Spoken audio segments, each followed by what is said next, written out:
All right, we're going to do another comic book video. The last one got a few more views than they typically have been getting.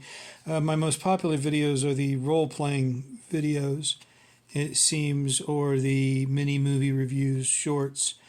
The comic book videos not really getting a lot of attention, which is unfortunate because I've got a lot of comics and I really love them. Today, the comic that we're going to be talking about, Crime Suspense Stories, is a reprint, jolting tales of tension in the EC tradition. It's a reprint from 1999, and it is an excellent book, beautiful book. I got it in the Hall of Strange Comics. First story. Now, Crime Suspense Stories was EC did the horror comics, Tales from the Crypt, Vault of Horror, Haunt of Fear. These comics became, there's the special editorial about it. These comics became, out of all the horror comics, they became most notorious in the 1950s. Moralists, moral crusaders, including a guy named Frederick Wortham, who was actually the alienist psychiatrist, they called them alienists back then, that interviewed infamous serial killer Albert Fish, who was a cannibal. So he took some great exception personally, being a moral screech owl. He took some great exception personally with the EC line of comics and the horror comics in general. But ECs were particularly graphic, grisly stories of murder and revenge. Tales from the Crypt, everybody knows, in a sense, because of the TV show.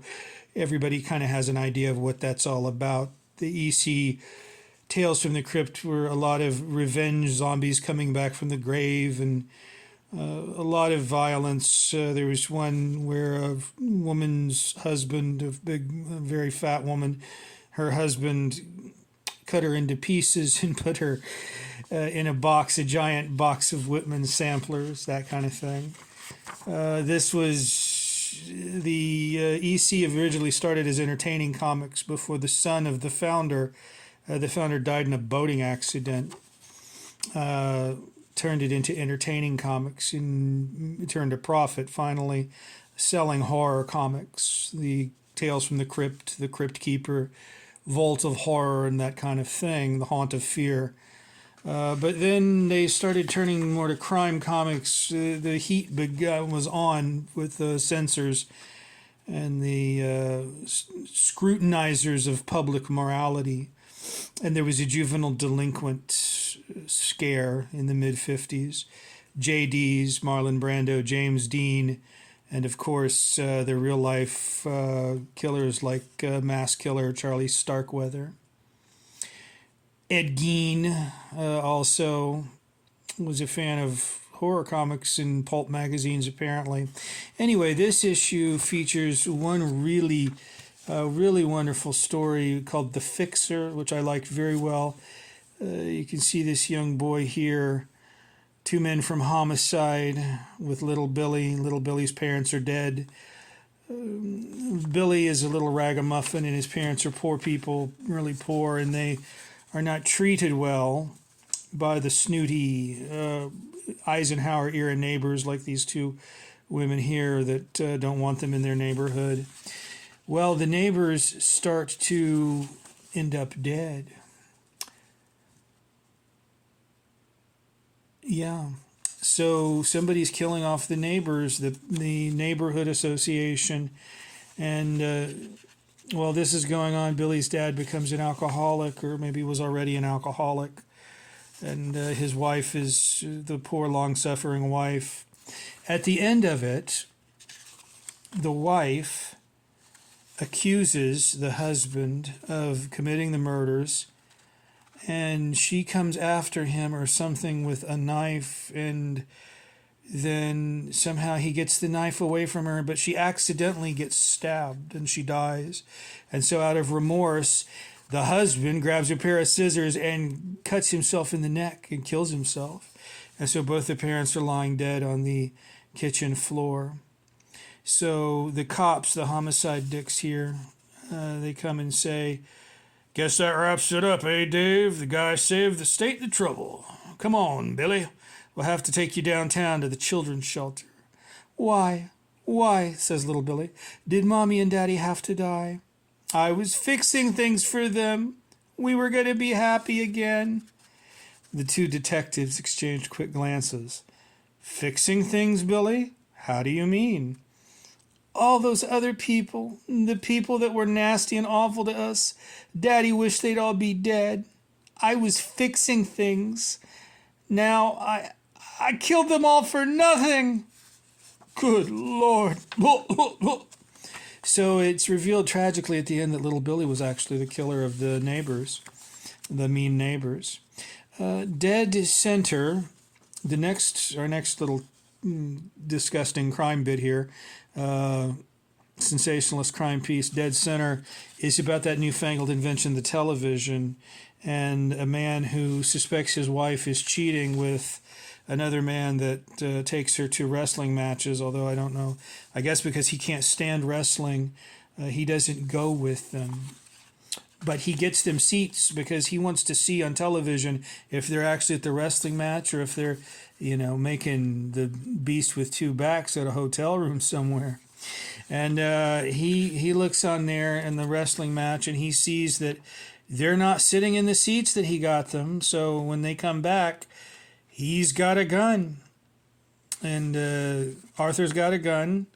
Arthur's got a gun, and he's pointing it at the supposed Lothario, the one man his wife has been having an affair with, he believes, and he shoots them both, though.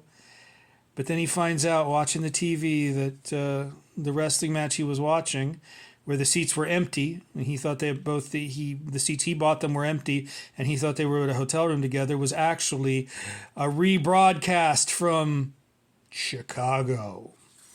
And you see the end of it, his face. Chicago! Chicago! Terrible place, that Chicago.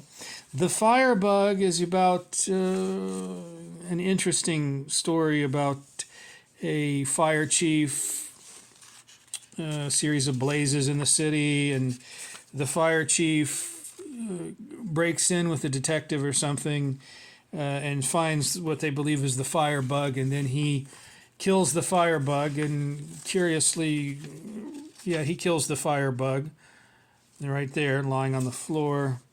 And curiously, there's nothing happens to him except they go to a bar, and then at the end of it, the guy strikes a match to light a cigarette. The detective, lieutenant detective, strikes a match, and the fire chief gets this blazing look in his eyes, and he says, the chief stares at the match flame, entranced, enthralled, hypnotized. "Let it burn. Let it burn." Oh! Another choke. And then he realizes that the fire chief was, the fire chief was the firebug. Come back, I don't remember quite as well. The story didn't really have a lot of stick-to-itiveness to it. I'm not sure. I don't remember that one, actually, very well.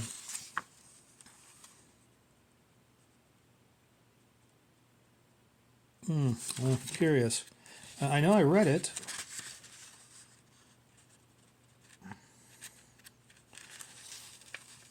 Yeah, I'm absolutely certain.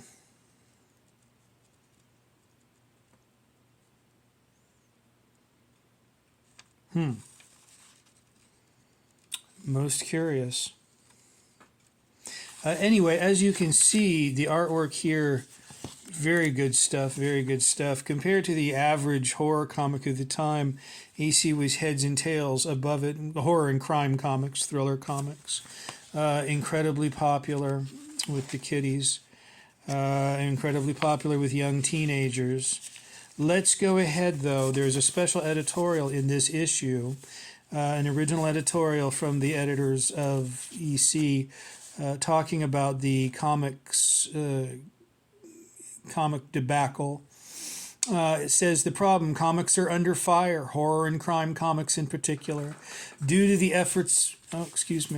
Due to the efforts of various do-gooders and do-gooders groups, a large segment of the public is being led to believe that certain comic magazines cause juvenile delinquency, warp the minds of America's youth, and affect the development of the personalities of those who read them.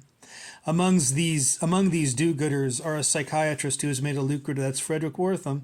He wrote the book Seduction of the Innocent about the evils of comic books, who has made a lucrative career of attacking comic magazines, certain publishing companies who do not publish comics, and who would like to blame their lack of ability as responsible parents on comic mags instead of on themselves, and various assorted headline hunters.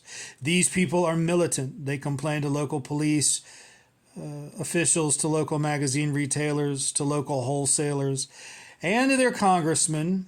They complain and complain and threaten and threaten. Eventually everyone gets frightened. The news dealer gets frightened. He removes the books from display. The wholesaler gets frightened. He refuses shipments. The congressmen get frightened. November is coming.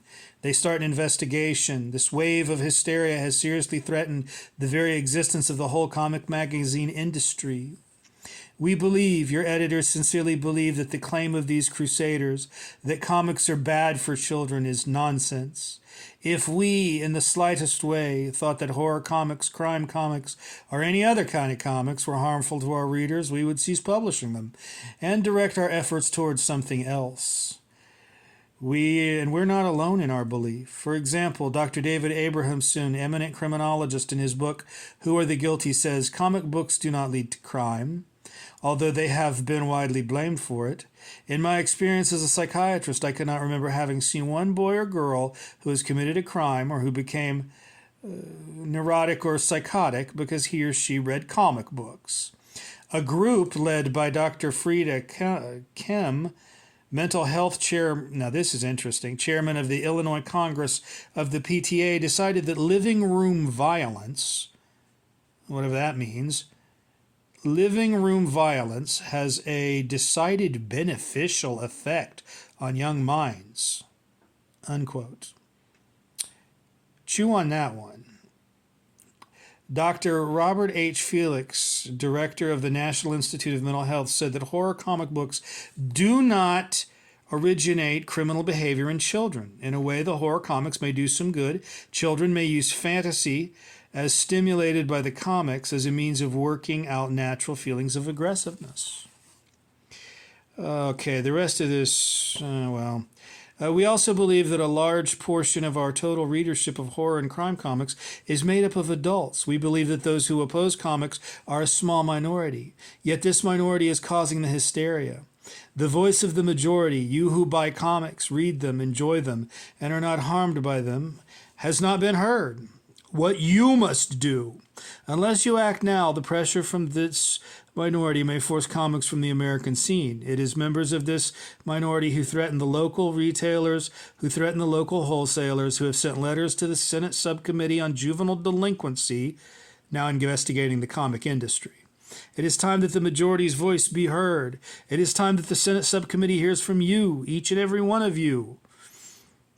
If you agree that comics are harmless entertainment, write a letter or a postcard. You couldn't fire off an email in those days. Do it today and send it to the Senate Subcommittee on Juvenile Delinquency, United States Senate, Washington 25, D.C. And in your own words, tell them so. Make it a nice, polite letter. In the case of you, younger readers, it would be more effective if you could get your parents to write for you, or perhaps add a P.S. to your letter, as the Senate Subcommittee may not have much respect for the opinion of minors. Of course, if you or your parents disagree with us and believe that comics are bad, let your sentiments be known on that too. The important thing is that the subcommittee hear from actual comic book readers and or their parents, rather than from people who never read a comic magazine in their lives, but simply want to destroy them.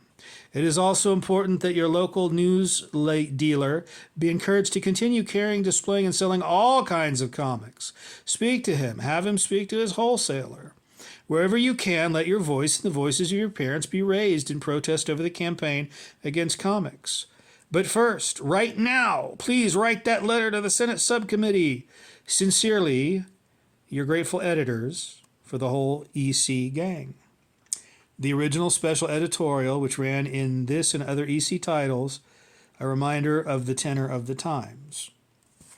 And, well, and of course, and we have woke today and PC today. I've had books that I publish and sell taken off of Amazon. The government can't really ban things unless it's illegal, but speech is protected by the government. But private companies can act like gatekeepers, such as Amazon and different print-on-demand book companies and things. So I've had my books, some of them, I've had lost accounts and things because I like to publish some literature that's a little out there sometimes. It fascinates me. I might read some of it on this channel again. Some people, a few of the subscribers I had from the past, from the long ago past, really liked it. I've tried to focus, again, on another area, change the focus of this channel, and it seems to be working. But I like to do a little of, I'm very eclectic. Anyway, getting back to it, as you can see, this is a beautiful, beautiful comic. Crime Suspense Stories, SuspenStories, the reissues of EC. EC is just wonderful. Tales from the Crypt, Haunt of Fear, Crime Suspense Stories, beautiful covers, beautiful artwork, shocking, in-your-face stories from an era when it wasn't prepared for them. All right, that's all for now. Thank you. Bye-bye.